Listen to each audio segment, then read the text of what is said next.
back, and tonight I thought I'd cover Soviet HQs and what they do in this game. It's a very interesting concept. The Soviet headquarters lets the Soviet player move some units out of phase. It also lets you place orders on Soviet units, such as, for example, additional retreat or the no retreat order. Addition to that, you can also, if artillery is stacked with an HQ unit, it allows more than one Soviet artillery to support a declared combat. So if you stack your artillery units with an HQ and they're within range, you can declare a whole bunch to be supporting your combat and get those combat boosts in there. So now, a Soviet HQ has a range of 4 hexes. So let's say it is the motorized movement phase for the Soviet player. Now, his cavalry can move half. His motorized units here can move their full movement allowance. Their non-motorized units, this infantry, they can't move. So what the Soviet player could do is he can choose to move some non-motorized units during the motorized phase, which gives them massive flexibility with their movement and their ability to forge, move ahead and get some units into battle. So the German player during the motorized phase can't move any non-motorized units, but the Russian player has the advantage of being able to push his units forward. So let's say it's the motorized phase. This unit can move normally. Let's just, say he moves, right? He can move 5, so he does his movement, say, to here. And then you're thinking, well, I gotta, I really want to get pushing toward this town up here or something like that. He can use 1 order, right? He's got 2, and a 4 hex range, 1, 2, 3. He can take this unit and have them move. Then he can take his other order, 1, 2, 3, 4, and have this unit move. And that's during the non-motorized phase. So it's a very flexible way to get the Soviet units to move. Now, one of the other things they can do is, and I don't think I've actually used this too much, the number of motorized units eligible to be moved during the reaction phase. Now, I'm not sure, I think in the reaction phase, for qualifying Soviet motor units, you have to be within command range of an HQ. Okay, so there's your big one. I think that the reaction movement for the Soviets is limited by having an HQ nearby, where the Germans, I'm assuming due to their communication ability and their tactics, can move during the reaction phase. The Soviet Union is very rigid with their command structure. So say it's the reaction phase, that HQ is there to help you react to the combat, but they can only have a certain amount move, and that's motorized units. So during the reaction phase, if this motorized unit, say, the Germans declare their attacks and the Soviets want to throw some reserves in, well, if he wants to move up and help out in the defense, he's got to be within 4 hex range of this HQ. And the HQ, this one's a pretty good HQ. A lot of them don't have that 2 on there. Say there are 2 combats near the HQ. Say there's 2 combats going on, okay? The number here on the HQ are the orders that can be placed within, that's how many combats he can place the orders on. So this HQ can place 2 orders. So let's say he wants to place no retreat here. He can also place, say, additional retreat 3 hexes on this unit. 2 separate combats. Pretend there's German units here and there's German units here. So he can split those up like that. You cannot accumulate the command value from turn to turn. So there's no saving up your command points. You can't do that, because you definitely want to keep these safe. And then I'll tell you how the German player can affect those HQs and take them out of the equation to kind of limit the Soviet player's reactions, to kind of simulate analysis paralysis like they had when Barbarossa was first launched. So you might be wondering how you affect an HQ. If an HQ is overrun, it's flipped to its non-operational side. And this is a very bad state for a Russian HQ. Once you flip to this side, good luck in getting back, because I'll show you what you have to do. So if you overrun the HQ, it gets flipped over if it's a victim of an overrun. If it has to retreat through a vacant hex in a German zone of control, say this is a German unit here, and the HQ has to somehow retreat back to here, that's a vacant ZOC, and then go this way, it would be flipped over as it passes through like that. And when the HQ is non-operational, it cannot issue any orders, retreat, these things right here. It can't issue any retreat or additional retreat orders. It can't activate any non-motorized units during the Soviet motorized phase. So, this guy wouldn't have been able, or these two would not have been able to move if this was an inoperative HQ. They would have been stuck there. He could still move during the motorized phase, but he wouldn't be able to issue the orders. And any motorized units within the command range would not be able to react. So you lose all those abilities, and when it's flipped over,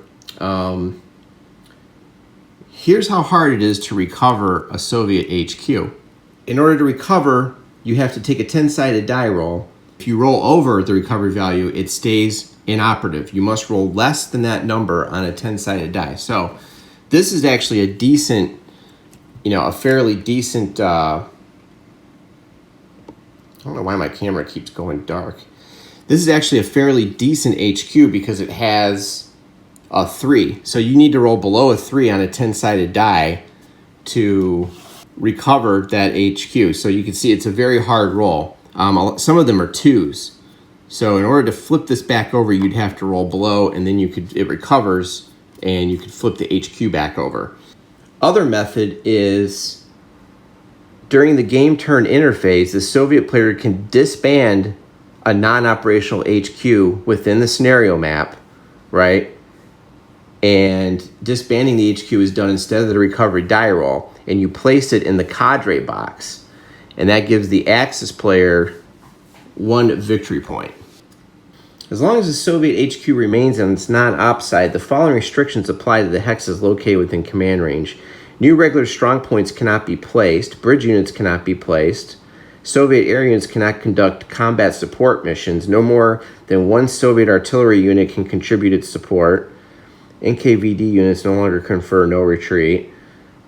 Any Soviet combat unit that begins its movement outside of non-op can enter and freely move within the command range. Okay. Yeah, there's a lot of weird restrictions when the HQ is actually on its operative side, or remains on its non-operative side. So when this HQ is flipped over, a lot of stuff happens to the Soviet player that he can't do. So when it's on this side, strong points cannot be placed, regular strong points. Bridges cannot be placed within the command range, right? So I could see where if this HQ is in the thick of battle, right, and you need to place a bridge, and he's stuck in, like, say there's Germans around here, and this HQ is flipped over to non-operative, something happened to it earlier. Now I can see why you want to disband that. Another way to limit Soviet headquarters is for the German player can do this thing called interdiction with his air units, and that's where he picks a hex and bombs the hell out of it. Takes out a road or railroad or you can put it anywhere, and say he chooses to interdict this HQ. Maybe he wants to hit, say the HQ's in this town, and he wants to hit this road and this road. I got to make sure they're overlapping. And an interdict level marker affects the hex and all around it. And if the HQ's caught in that, he loses an order equal to the amount of interdiction, including if it overlaps. So the German player may bomb the crap out of this area. It's 1, and then it's 1. So that's 2. This HQ has lost all of its orders until it gets out of that interdiction zone. It forces it to move out. So that's one way. Another way you can affect those Soviet the ability of the Soviet player to get those extra commands out. And I believe interdiction is all Soviet HQs within the zone of interdiction have their command value reduced by the amount equal to the sum of all interdiction levels. Soviet HQ command values can be reduced to 0. Each decrease can reduce or eliminate the following HQ capabilities. And then we went over those, including issuing orders and things like that. It hurts the railroad movement, and strategic movement cannot be done through a hex. So say the Russian player is, zipping reinforcements up. You can interdict a hex, and they would have to stop, and they can't get they can't move their units as quickly to the front. So it's always good if the German player is going to do interdiction, try to overlap and catch some extra things in there. So very handy stuff to get that extra movement in there. Then next turn you can be like, well, he's going to stay in there. I'm going to make sure they don't leave no retreat issue on there, order on there. We'll do combat later. So that's kind of how they work, and then the German player may drop this down, then he's got one order left. Now, that's it for tonight's tutorial. Something real simple. I just wanted to get that out of the way because some people might be wondering. In the game I'm playing, I just started it up. I've been pretty busy doing some other things, etc., etc.